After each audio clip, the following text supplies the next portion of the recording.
Buenas, bienvenidos al programa de hoy. Yo soy Fede Hola, Kakime. y bueno, el tema de hoy fue sugerido en el chat la semana pasada por Ivy, creo, ¿no? Lo sugirió, si mal no lo recuerdo. Sí, creo que sí. Es reencarnaciones, reencarnación. Ustedes también me pueden hacer sugerencias de temas. Si quieren que hable de algo en específico, me pueden escribir en Instagram. Viernes de lo extraño, viernes de LE. Y si no, lo comentan, si lo ven en YouTube o en Spotify, pueden poner en los comentarios. Si quieren hablar que hable de algún tema, me los pueden sugerir, me ayudarían un montón. Bueno, este tema, reencarnaciones. Tema de ciencia ficción, tema de muchas religiones, se habla mucho de esto y es muy interesante, hay muchos documentales y hoy les voy a contar más o menos las investigaciones, porque se han hecho investigaciones en universidades, no es un tema ajeno a la ciencia, que realmente me sorprendió eso, que haya tantos estudios, más que nada yo les voy a nombrar a dos científicos que lo han estudiado, pero más allá de ser un tema paranormal, yo creo que ya traspasa lo paranormal, porque si hay científicos que lo han investigado, ya es otro escalón más hacia algo más tangible. Después está en cada uno la fe que tienen, creerlo o no, pero que hay evidencias que han investigado, existen. No sé si les ha pasado que algún niño, alguien ha dicho, mira, me acuerdo de cómo me morí o algo de eso. Coméntenmelo acá en el chat ahora si quieren, los que nos están escuchando ahora en vivo. También pueden venir a escucharnos los viernes, transmitimos después de cerca de las 23 horas, ¿no? Ahora, nuevo horario. Lo posible antes, pero sí. 22:30, 23 horas los viernes, estamos en el canal de Twitch de Quimeralas. Así que bueno, reencarnación, ¿qué es? La reencarnación es la creencia de que después de la muerte, el alma o la conciencia de una persona vuelve a nacer en otro cuerpo. Este nuevo cuerpo puede ser humano, animal, incluso espiritual, dependiendo del sistema de creencias. Es una idea central en muchas religiones y filosofías del mundo, y ha sido parte del pensamiento humano desde tiempos antiguos. Básicamente es morir y renacer en un ser completamente diferente. Yo hace poco me crucé un video muy curioso, no sé si lo han visto, se hizo viral, de una señora que hablaba con una lechuza o un búho, que decía que era como que representaba o ella creía que era su marido fallecido hacía poco. El comportamiento del animal es bastante raro, porque apareció de la nada y cuando apareció la mujer, o sea, como que le empezó a hablar en idioma búho, a ulular, se dice. Entonces como que mantenían una conversación. Es raro, búsquenlo, es muy lindo el video, es emotivo. También se dice que cuando estás al aire libre y se te acerca un colibrí, también es un ser querido fallecido. Bueno, hay muchas creencias así populares. Estos se los nombro, pero son experiencias que he visto. Pero bueno, vamos a qué nos dice la ciencia, porque la ciencia lo investigó. Bueno, se cree que existe una parte esencial de cada ser, sea alma, espíritu o conciencia, que sobrevive a la muerte física.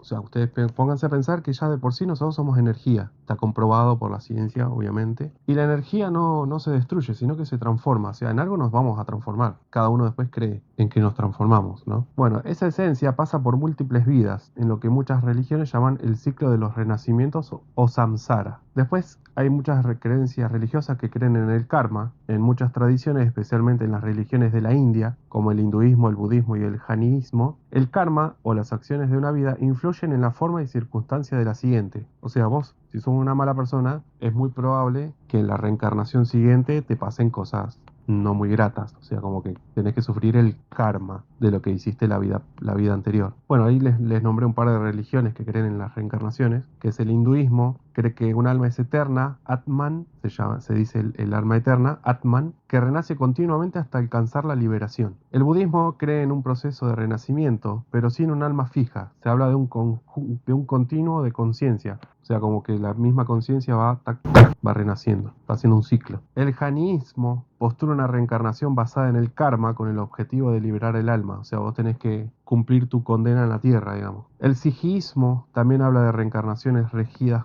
por el karma hasta alcanzar la unión con Dios. Y bueno, hay otras corrientes esotéricas y espirituales que están acá en Occidente. Bueno, esta es la parte religiosa. Acá dice Vamos a la parte... Alexi, KHDP, el de mi vida anterior. Y Sí. me hizo acordar, cuando comentaste al principio, tenía un profesor yo, creo que era de educación cívica. Siempre nos contaba que el lugar a donde vaya siempre lo llamaban por un nombre que no era el suyo. Onda, siempre era el mismo nombre, que se lo confundían, Ajá. pero pero que no era el suyo, o sea, no tenía ni de segundo nombre ni nada, era como que siempre se lo confundían en distintos lados. Y Sí, tiene su la nene se llamaba creencia José. de que, tipo, alguna vez se llamó con ese nombre en alguna vida anterior. Claro, o sea, para que se entienda, se llamaba José y iba a comprar pan y le decían, Carlos. Claro, O iba a otro lado, Carlos, y nada que ver. exactamente. Claro. Mira qué curioso, qué buen dato.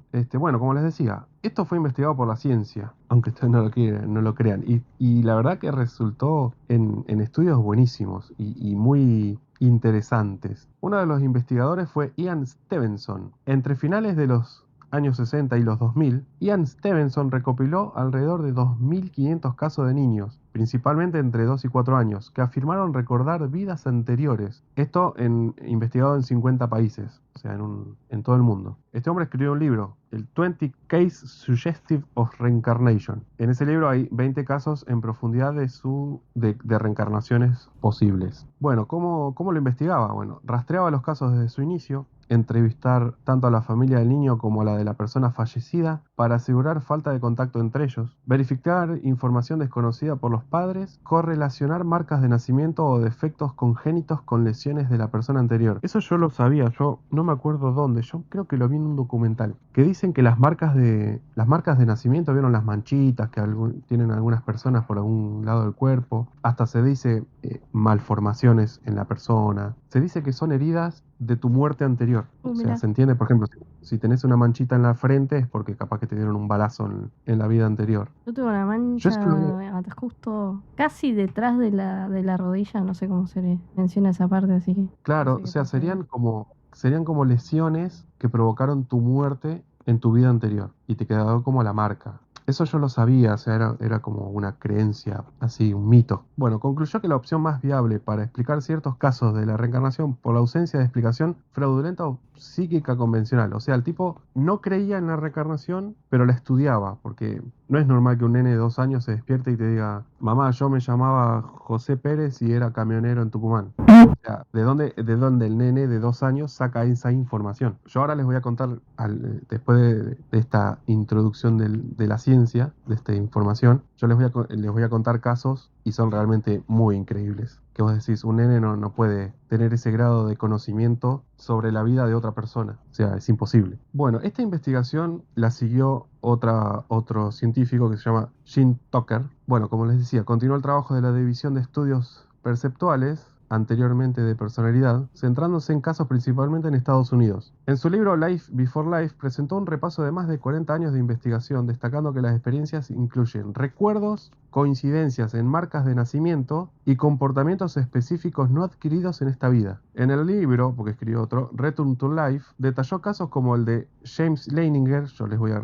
contar el caso más tarde, el de Ryan Hammond, ilustrando cómo coincidían con hechos verificables. O sea, este segundo científico directamente ya dice tener pruebas verificables. Bueno, el patrón general hallado fue, la mayoría de los niños comienzan a hablar de vidas pasadas entre los 2 y los 4 años, pero dejan de hacerlo entre los 6 y los 7. En aproximadamente el 75% de los casos describe la forma de la muerte, o sea, ellos se acuerdan de cómo murieron, de los cuales el 70% fue muy violenta o repentina. Alrededor del 30% tiene marcas de nacimiento o defectos congruentes con la lesión de la persona fallecida identificada. Muchos muestran fobias o comportamientos específicos vinculados a la forma en que supuestamente murieron o a la identidad asumida. O sea, si vos le tenés fobia al agua, capaz que en una vida pasada te ahogaste. Sería algo así.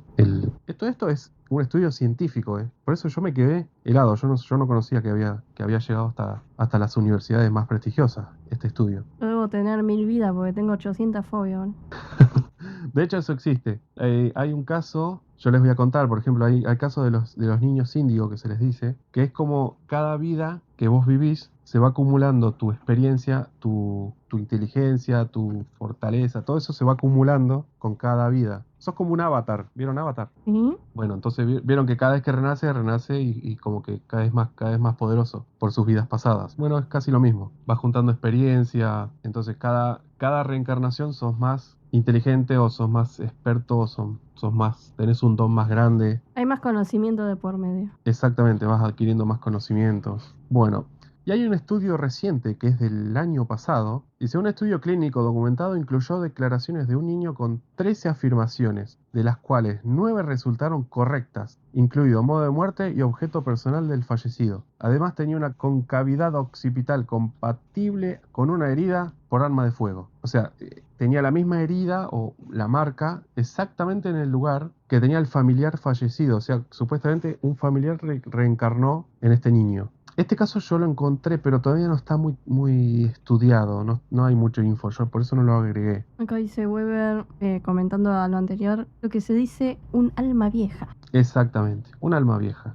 Es un alma que vivió muchas vidas. Ahora yo les voy a contar un ejemplo en un ratito. Bueno, obviamente hay críticas y escepticismo. ¿Qué dicen los escépticos? Bueno, críticos argumentan que en algunos casos los padres guían o condicionan las narraciones, especialmente en culturas donde existe la creencia en reencarnación, lo cual podría cejar los testimonios. Obviamente siempre está la mano de algún padre oportunista.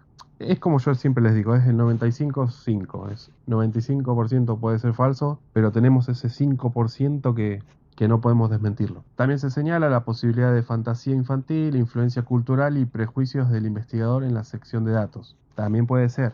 O sea, que el nene haya visto alguna película, que haya escuchado conversaciones. Es raro, puede pasar, pero es raro que cierto grado de detalle a veces un nene de 2 años lo pueda captar de una película o una conversación, ¿no? Aunque los investigadores afirmaban tomar precauciones metodológicas, algunos cuestionaban la falta de estandarización y posibles sesgos no eliminando en entrevistas y análisis. O sea, como que acá están acusando al científico de tener razón sí o sí, ¿no? De guiar la entrevista más que, o sea, para el lado de que sí te pasó. O sea, perdiendo objetividad, ¿no? Bueno, yo les voy a contar ahora unos casos de reencarnaciones contados por sus protagonistas. Opa. No puse muchos, pero bueno, es para dar el ejemplo. Puse los que más me impactaron, más que nada. Con uno van a decir, ¿what?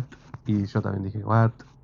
Bueno, el primero es el caso de James Leininger, que nació el 10 de abril de 1998 en San Francisco, Estados Unidos. Desde sus primeros años de vida, todo parecía normal, pero cuando tenía 2 años y medio, sus padres Andrea y Bruce comenzaron a notar que algo no encajaba. Las pesadillas empezaron de forma repentina. James gritaba en sueños: «Avión en fuego, hombre no puede salir». La primera vez que lo escucharon pensaron que era una simple pesadilla infantil, pero se repitió noche tras noche. En los sueños, James se veía dentro de un avión que ardía en llamas tras ser alcanzado. Siempre decía que el accidente ocurrió durante una misión. Intrigados y preocupados, sus padres comenzaron a hacerle preguntas. El niño, con un vocabulario aún limitado, le dijo que volaba un avión llamado Corsair desde un barco llamado Natoma y que había sido derribado por los japoneses. Aseguraba que él había sido un piloto durante la Segunda Guerra Mundial. Bruce, su padre, inicialmente escéptico, investigó por su cuenta. Descubrió que el USS Natoma Bay era un portaaviones real que participó en el Teatro del Pacífico durante la Segunda Guerra Mundial. Y lo que lo dejó helado, un piloto joven llamado James Houston Jr. había muerto cuando su avión fue alcanzado cerca de Iwo Jima, justo como decía su hijo. Cuando le mostraron una fotografía de un grupo de pilotos del escuadrón del USS Natoma Bay,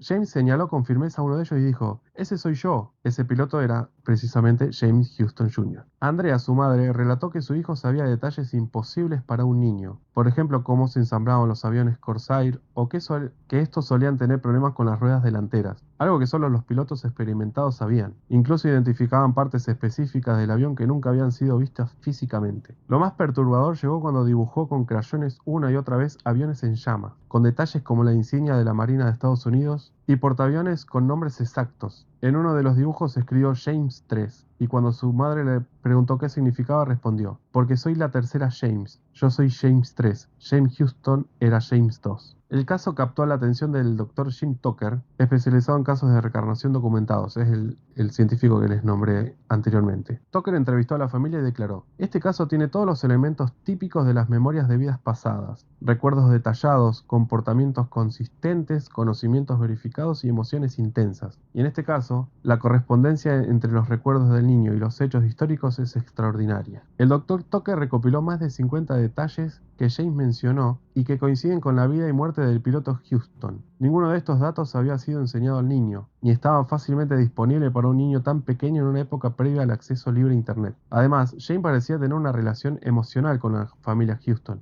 En un encuentro organizado por los Leininger, conoció a la hermana del piloto caído, Ann Barron, quien quedó profundamente conmovida. James la abrazó y le dijo: Soy feliz de verte de nuevo. Bruce el padre concluyó tiempo después en entrevistas que yo era un escéptico, fui criado como cristiano y nunca creí en la reencarnación. Pero esto cambió todo, no hay forma de que mi hijo supiera todo esto sin haberlo vivido. Con los años James dejó de tener pesadillas a medida que crecía. Los recuerdos se fueron desvaneciendo, como ocurre en muchos otros casos de niños que aseguran recordar vidas pasadas. Pero hasta el día de hoy la familia conserva las cartas, los dibujos y la historia de un niño que antes de saber leer decía haber muerto en Ayo Jima hace más de medio siglo. Es tremendo esto. Por el grado de detalle más que nada de los chicos que cuentan. Una Weber comenta que vio un poco el caso que le pareció. Sí, porque es impresionante. O sea, cuando empiezan a dibujar, más que nada cuando empiezan a describir situaciones que un nene de 2 años no entiende. O sea, ahí se dan cuenta que en realidad lo que está hablando es una persona casi adulta, diciendo me estoy acordando de mi vida. Y como que a los 5 o 6 años ya empiezan a tener su edad acorde, digamos, como que se borra esa vida pasada, se borra de su mente, se termina de borrar. Es como un glitch, o sea, básicamente.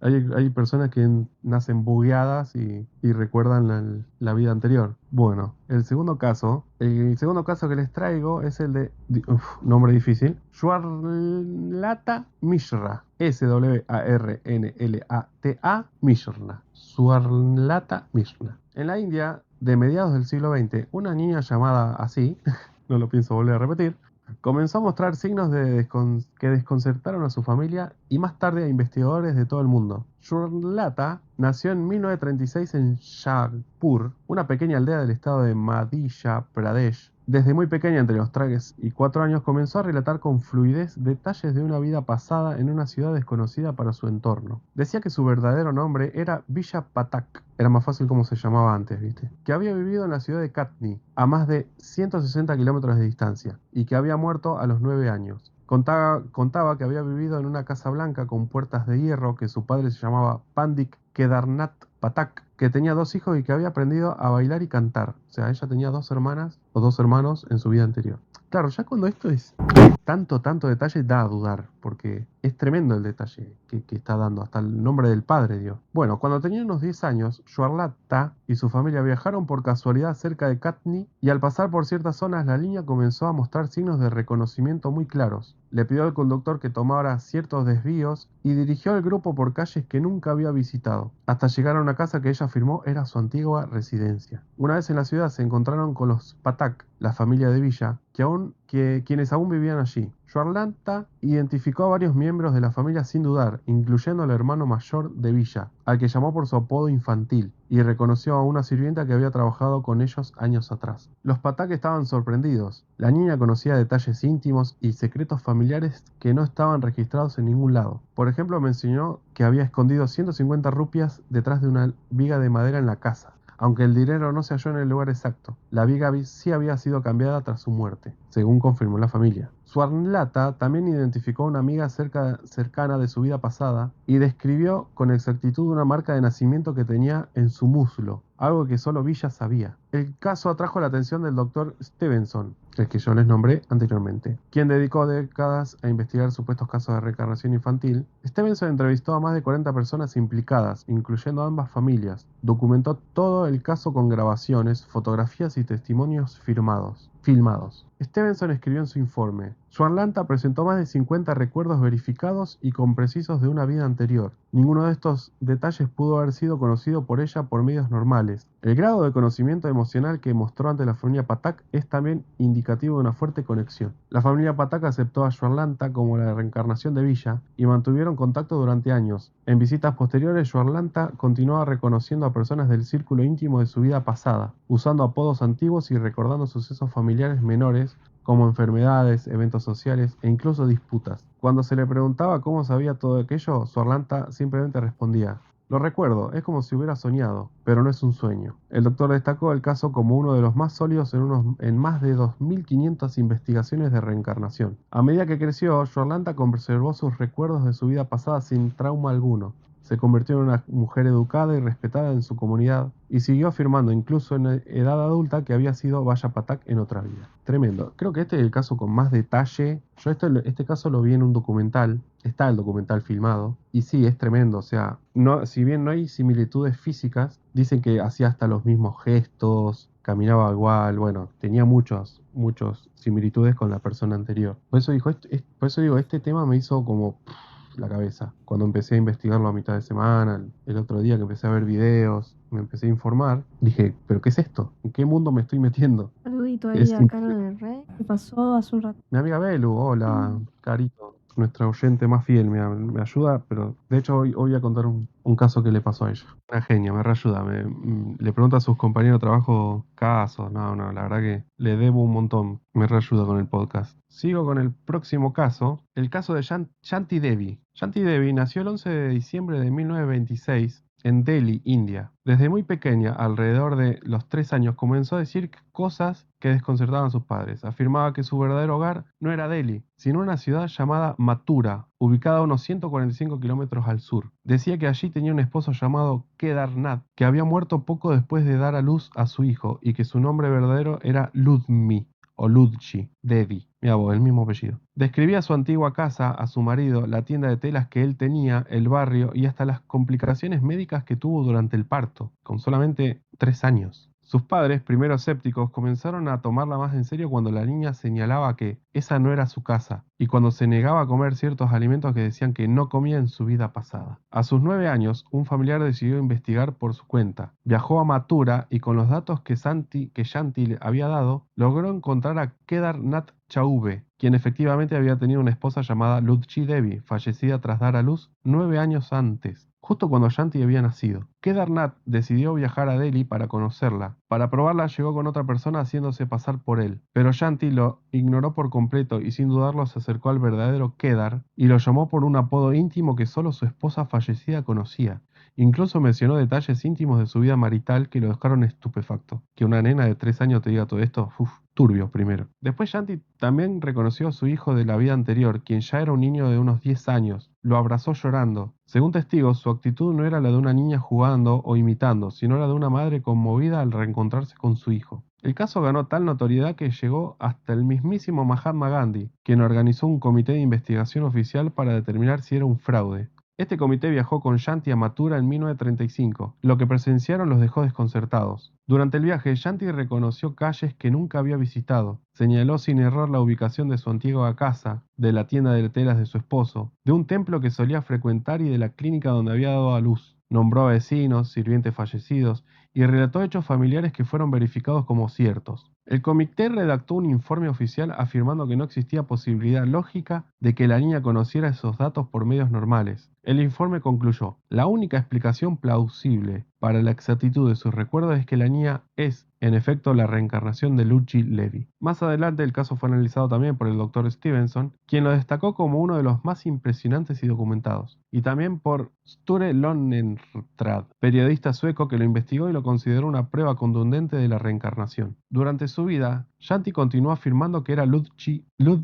Devi reencarnada. Se negó a casarse durante muchos años porque decía que aún no había terminado su vínculo kármico con su vida anterior. En entrevistas declaró: no es un sueño, no es una fantasía. Yo estuve allí, yo morí y regresé. Hasta el día de su muerte en 1987, sostuvo la misma versión, jamás se contradijo. Su historia quedó como uno de los pilares de la investigación sobre la reencarnación en el mundo moderno. A veces te asusta, o sea, imagínate que tu hijo te empieza, de un día para otro te empieza a decir todo esto. Lo quemo. Es tremendo, es tremendo. Por eso esto me abrió mucho la cabeza a pensar, wow, acá algo pasa. Porque, a ver, mi religión, yo soy católico, obviamente no ejerzo. O sea, quiero decir, no voy a la iglesia ni nada hace años. Nosotros creemos en el paraíso, por ejemplo. Pero estas cosas te hacen dudar de tu fe, digamos, si es que está comprobado científicamente, ¿no? Ahora les traigo un caso, más que, o sea, es de reencarnación, pero nos vamos a ir fuera del planeta Tierra, literalmente. Es uno de los casos más raros. Aparte hay muchos documentales. Yo no sé si se comprobó si es fake o no, porque es un caso que nos tomó mucha notoriedad en los medios. Que es el caso de Boriska Kipriyanovich. Boriska Kipriyanovich Nació en 1996 en la ciudad de Volshisky, en Rusia. Volshisky. Desde muy pequeño sus padres notaron comportamientos fuera de lo común. A los 4 meses ya sostenía la cabeza con firmeza, y a los 8 meses empezó a hablar con frases completas. Su madre, Nadezhka Kiprichanovich, médica, relató que a los 2 años ya era capaz de leer y de armar complejos rompecabezas sin ayuda. Pero lo más desconcertante ocurrió cuando Boriska, con apenas 3 años, comenzó a hablar intensamente sobre el planeta Marte. Sí, sobre el planeta Marte.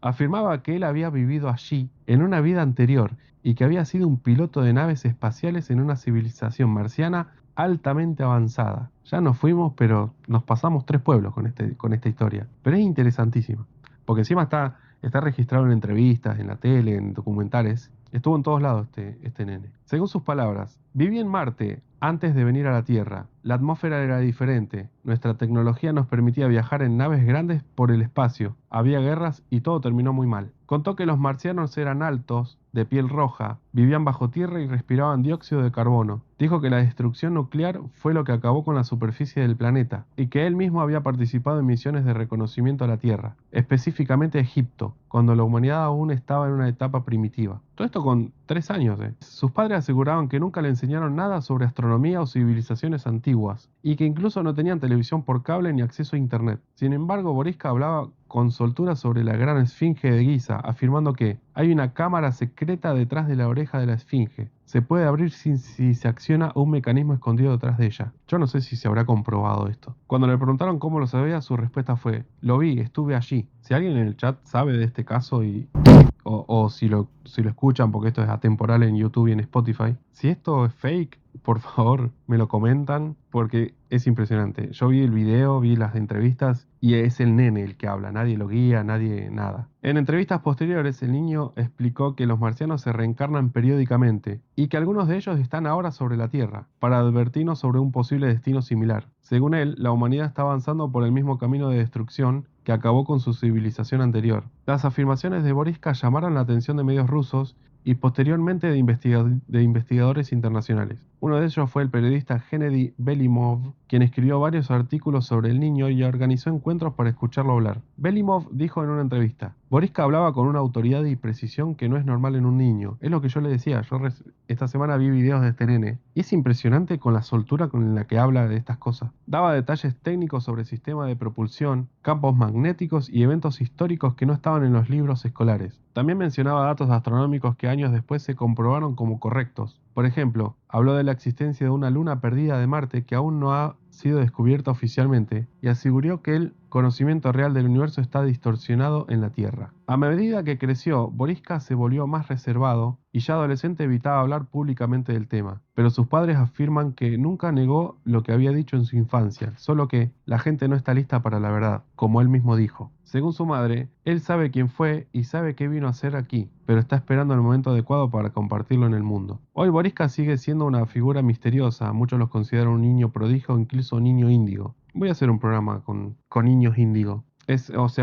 Básicamente un niño índigo es un niño superdotado, se le dice índigo porque el aura que emana es de ese color, índigo. O sea, vieron que cada ser humano supuestamente emana un color en su aura. Bueno, el índigo es eso, sos superdotado, sos algo más. Venís a la Tierra a ayudar. Acá Fer comenta que buscó al pibito y supuestamente sigue una vida normal o algo así, lo que dejó. Sí, yo vi las entrevistas que le hicieron cuando era un niño. O sea, son videos muy viejos, pero es impresionante las cosas que cuenta él solito, ¿eh? Así que, ¿qué les parece este caso del marciano reencarnado? Si conocen algún caso de reencarnación o algún caso de algún nene que haya dicho algo extraño de una vida pasada, lo pueden comentar.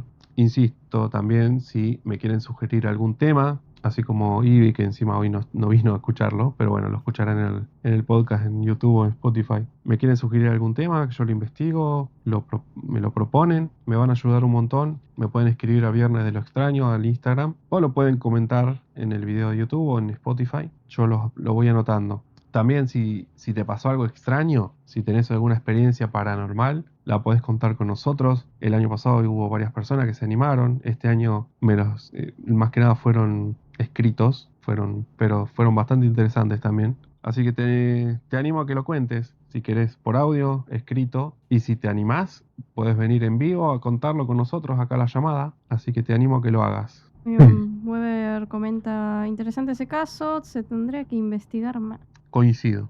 A ver, evidentemente se está investigando porque el año pasado salió una investigación, todavía no está bien los datos, pero se está investigando. O sea, se está investigando, este caso se está investigando científicamente, este tema. Por eso me llamó tanto la atención. Bueno, ahora les traigo el caso de Ryan Ammons. Todo comenzó cuando Ryan, un niño nacido en el estado de Oklahoma, tenía 4 años. Una noche, mientras su madre lo arropaba, Ryan la miró con angustia y le dijo, mamá, tengo algo que decirte. Antes era alguien más. A partir de ese momento, Ryan comenzó a hablar sobre una vida anterior con detalles inquietantes. Aseguraba haber sido un actor en Hollywood, trabajaba en películas, tenía una gran casa, varios matrimonios, viajaba a París y era amigo de estrellas de cine. También decía que había bailado en Broadway y que tenía una hija, algo que su madre, Cindy Hammonds, consideró una fantasía al principio. ¿Cómo podés hacer? Eso es lo que no entiendo de cuando pasan así que no le creen a los nenes. A vos te está dando un grado de detalle de que no puede haberlo sacado de una película. Claro. Créele al nene. Pero las afirmaciones no se detenían y las pesadillas comenzaron. Ryan gritaba en sueños suplicando que no lo abandonaran o despertaba angustiado diciendo que moría con el pecho en llamas. Un día, mientras hojeaban juntos un libro sobre Hollywood, Ryan señaló una fotografía de una película de 1932 llamada Night After Night, señaló un hombre del fondo y reclamó, ese soy yo, ese era yo en mi otra vida. El hombre en cuestión era un extra sin acreditar, pero aparecía junto al actor George Raft. A través de una investigación posterior se descubrió que ese hombre se llamaba Marty Martin, y había sido un bailarín de Broadway antes de mudarse a Hollywood, donde trabajó como agente de talentos y actor secundario. La familia Hammonds, aún escéptica, buscó ayuda profesional. Fue entonces cuando intervino el Dr. Tucker. El Dr. Tucker entrevistó a Ryan y recopiló más de 50 afirmaciones específicas del niño sobre su vida anterior. Estas son algunas de las declaraciones que hizo Ryan, todas verificadas después como ciertas.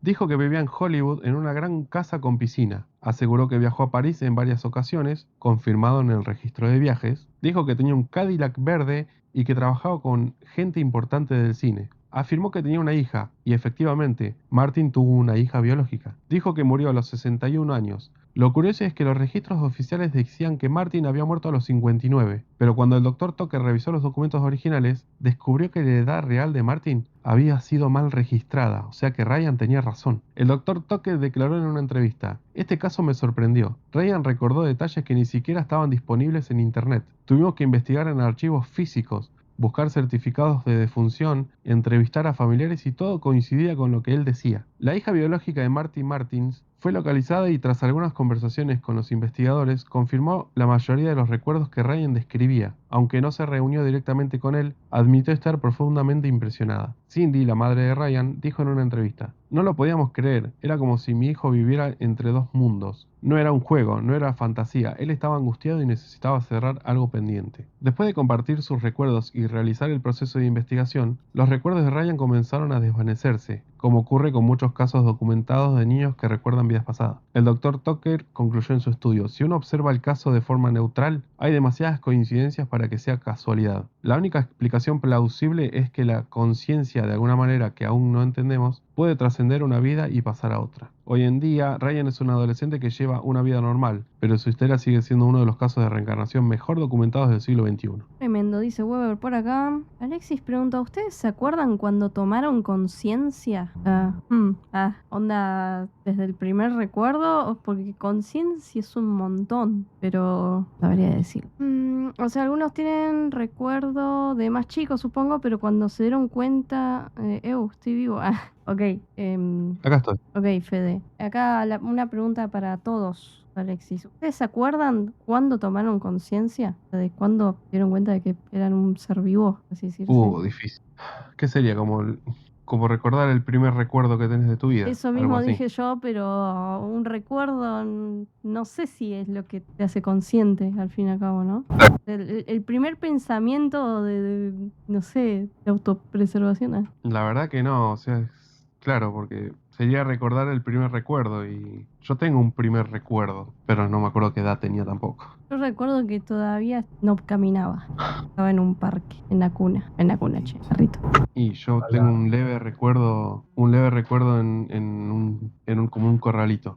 Bueno, estuve investigando casos en Argentina y encontré uno muy interesante. Es un caso de estos niños índigos. o de lo que yo lo comparo con un avatar que va tomando conocimiento vida tras vida. Bueno, que es el caso de Matías de Estéfano, el niño que recuerda otras vidas y otras eras. Matías de Estéfano nació en Venado Tuerto, en Santa Fe, Argentina, en el 87. Desde muy temprana edad comenzó a manifestar habilidades poco comunes. Hablaba de cosas que nadie le había enseñado, describía estructuras de civilizaciones antiguas que aún no había estudiado y relataba recuerdos de otros mundos con una seguridad desconcertante. Desde los 3 años, Matías afirmaba que venía de otro lugar y que había elegido nacer en esta época para ayudar a las personas a recordar quiénes son realmente. No hablaba de vidas pasadas como simples anécdotas, sino que parecía tener acceso a una vasta base de datos de conocimiento, como si su conciencia se hubiera mantenido intacta a través de muchas encarnaciones. Es como les digo, este es literalmente el avatar. Matías afirmaba que recuerda varias de sus reencarnaciones anteriores, pero la más relevante y detallada es que asegura haber vivido hace más de 12.000 años en una civilización conocida como Kem, K-H-E-M, el nombre original de lo que más tarde sería el Antiguo Egipto. Según Matías, en esa encarnación fue un ser llamado Yoanan, parte de una sociedad atlante que sobrevivió a la destrucción de su continente y que se asentó en la región del Nilo. Ustedes pónganse a pensar que la Atlántida la Atlántida nace porque Platón la describió en una de sus cartas. O sea, es posible que haya existido. En Kem, Johanan era lo que hoy llamaríamos un educador espiritual o un sacerdote del conocimiento. Su labor era ayudar a las almas a recordar su propósito en la Tierra y enseñar el funcionamiento del universo, las leyes de la energía, la geometría sagrada y el viaje del alma a través del tiempo. Describe cómo esa civilización estaba compuesta por personas que mantenían contacto con otras dimensiones y que construyeron estructuras, pirámides, templos, con la intención de canalizar la energía del cosmos. Matías asegura recordar los idiomas que hablaban, cómo se organizaban políticamente, cómo funcionaba su tecnología basada en el sonido y la vibración, e incluso detalles sobre los rituales de transición después de la muerte. No necesito hacer regresiones, yo recuerdo como si hubiera vivido ayer, dice Matías. Recuerdo cómo nos comunicábamos, cómo usábamos la energía, cómo construíamos con sonido. Ha descrito otras encarnaciones. Una vida como sacerdote en Egipto más tardíamente, ya con la cultura degenerada, donde trató de preservar antiguos conocimientos en jeroglíficos ocultos. Una vida en la civilización atlante original, antes de su caída, donde formaba parte de un grupo de seres que ayudaba a guiar a la evolución humana. Recuerdo cómo ser de otros planetas, incluso describe una existencia como parte de una conciencia colectiva extraterrestre, antes de haber encarnado por primera vez en la Tierra. Estas memorias no las recuerda como metáforas o símbolos, sino como hechos vividos. Describe con claridad escenas completas, nombres, lugares, relaciones y sistemas de pensamiento.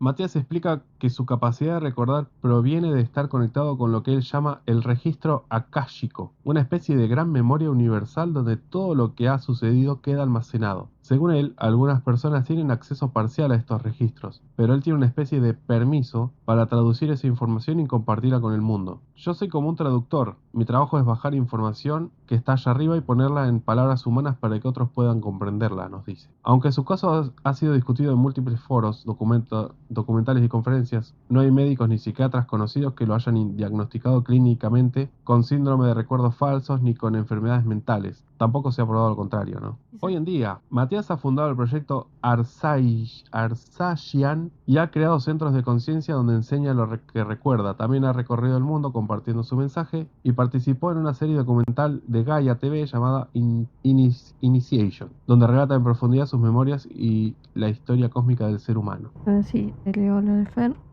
Si tenía tanto conocimiento técnico avanzado, ¿por qué no hizo cosas importantes para la humanidad? Pero bueno, eso se pregunta. Lo está haciendo ahora con el proyecto Arsashian, lo que acabo de contar.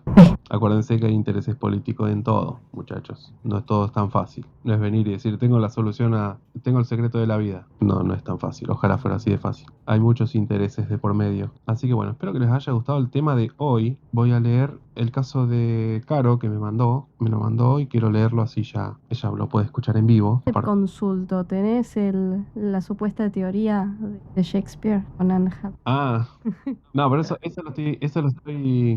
lo voy a tocar cuando hablemos de coincidencias increíbles en la historia. Bueno, está bien, lo banco, aunque también yo creo que podría ir por este lado. Sería parte Sí, de la pero hay teoría. otros que son similares, claro, pero a ver, eso sería más una coincidencia en vez de una reencarnación. Vale, ¿verdad? Lo vamos a hablar cuando toque coincidencias increíbles. Va a haber un programa de eso. Bueno, voy a leer el caso que me mandó mi amiga, que le agradezco mucho. la verdad. Y arranca así, me lo relató, ¿eh? Es un relato muy interesante. Y de hecho, Belu, creo que te va a interesar. Ok. Bueno, arranco. Nunca le digas a las personas de tu sueño que sabes que estás dormido. Vos también me lo has dicho, Belu. Me pasó hace unos meses, pero todavía me acuerdo perfectamente de la sensación de peligro. La mayoría de las veces que duermo boca arriba tengo pesadillas y esa no fue la excepción. Aunque no sé por qué sucede así, a muchas personas les pasa lo mismo. Intento evitar esa postura, pero bueno, esa noche me dormí muy rápido, estaba muy cansada y enseguida comencé a soñar. Estaba en una fiesta de cumpleaños, al parecer de un niño, debido a la decoración. Era una casa grande de madera pintada de blanco. Había mucha gente en el lugar y todo daba un aspecto cálido y familiar. Sus vestimentas y peinados no eran actuales, diría que eran al menos de los años 60. Observaba a la gente pasarla bien y conversar, pero me sentía fuera de lugar. Yo no tenía que estar ahí, no conocía a nadie y sabía que no era mi tiempo. Con calma me acerqué a una mesa y me serví un poco de jugo de naranja. En eso que lo que tomaba se acercaban unas mujeres con vestidos color pastel y peinados esponjosos. Me sacaron charla, también algo confundida del por qué yo estaba ahí. Pensaban que era familiar de ellos, pero no sabía de parte de quién. Me sentí todavía más incómoda y empezaba a entender que que eso no era real. Pregunto por el baño, me señalan dónde y voy con lentitud, pensando, cayendo en cuenta que eso era un sueño. Paso al baño, me mojo la cara y cuando salgo había un montón de niños con bonetes y globos invitándome a jugar. Con la mirada de intriga y curiosidad me di cuenta que ellos percibían también que yo era de otro lugar. Insistían mucho a lo que yo les digo no. Y claro, les dije, yo sé que no tengo que estar acá. Sé que esto no es real y que estoy dormida. Esto es un sueño. Solo me quiero despertar. Al momento de decir eso, comenzó a latirme fuerte el corazón y supe que había cometido un error. Algunas cosas empezaron a verse borrosas, dibujarse y desdibujarse, tanto la casa como los rostros de los niños. Y cuando pude ver con claridad,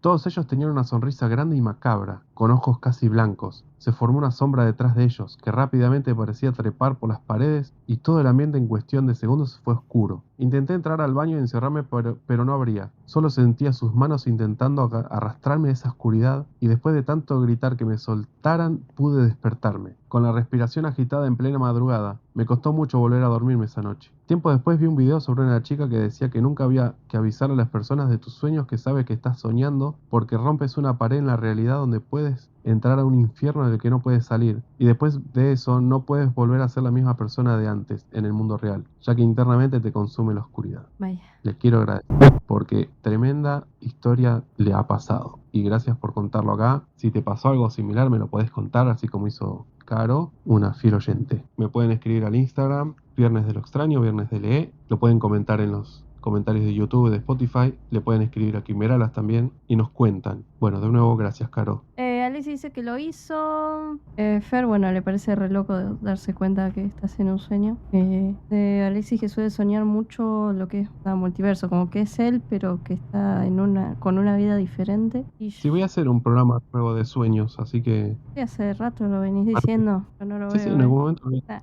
Sí, sí, lo voy a hacer, lo voy a hacer. Y yo, bueno, a mí me pasa al revés. Yo, o sea, me doy cuenta de que es un sueño generalmente cuando es algo medio raro, así, terror o así, como que pasan cosas raras. Entonces ahí me doy cuenta que es un sueño Claro. y por ahí no digo puntualmente esto es un...